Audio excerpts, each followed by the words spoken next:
সকলের ভালো থাকার প্রত্যয় নিয়ে শুরু করছি আজকের এই ছোট্ট ভিডিওটি। এই ভিডিওটি পূর্ববর্তী এক ভিডিওতে কমেন্ট করেছিলেন এক দাদা। উনি বলেছিলেন গর্ভবতীদের নিয়ে ছোট্ট একটা ভিডিও করার জন্য। তো যাই হোক, যদি ওই দাদার যদি কোনো উপকারে লেগে থাকে তাহলে আমি ধন্য মনে করব।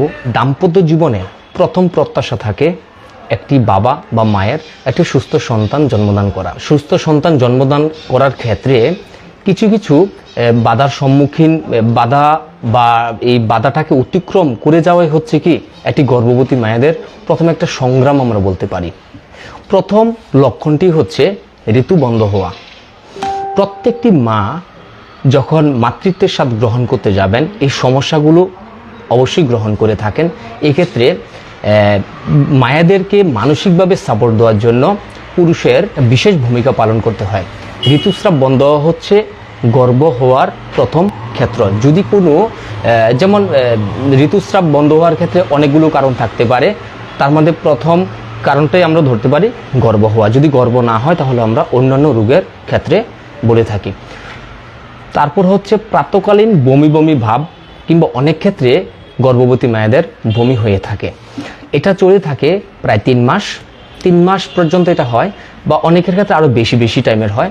যদি কোনো মায়েদের ক্ষেত্রে বেশি পরিমাণে হয়, অবশ্যই অস্বাভাবিকভাবে যেটা আমরা বলি, তাহলে আমরা আমাদের পছন্দ অনুযায়ী যে কোনো ডাক্তারের চিকিৎসা সেবা আমরা নেব।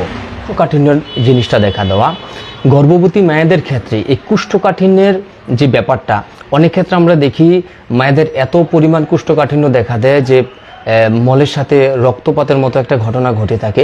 তো এই ক্ষেত্রে অতিরিক্তভাবে যদি প্রেসার দিয়ে যদি কেউ মল ত্যাগ করার মতো প্রবণতা বারে দেখা দেয় ওনার ক্ষেত্রে, তাহলে মলদ্বার ফেটে যেতে পারে, রক্ত আসাটা স্বাভাবিক। আর পরিশেষে হচ্ছে জরায়ু নিচের দিকে নামার মতো একটা প্রবণতা থাকে, আর পায়খানা রাস্তা নিচের দিকে নামার ক্ষেত্রে একটা প্রবণতা থাকে। তো এক্ষেত্রে মানে সবজি বেশি করে খাওয়া, খাবার আইটেমে শাক রাখা, আর পরিশেষে আপনার পছন্দ অনুযায়ী আপনি ডাক্তারের কাছে গিয়ে আপনি চিকিৎসা সেবা নিতে পারেন।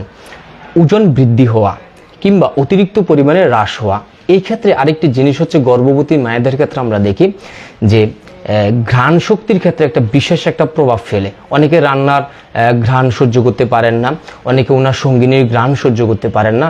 এক্ষেত্রে জিনিসটি মানিয়ে নেওয়ার জন্য প্রত্যাশা করছি। খাবারে পর্যাপ্ত পরিমাণে ভিটামিন যুক্ত খাবার যদি না থাকে, এক্ষেত্রে কি হয় যে গর্ভস্থ ভ্রূণ কিংবা তথা যে বাচ্চা যে বৃদ্ধি হওয়াটা এটা কমে যাবে।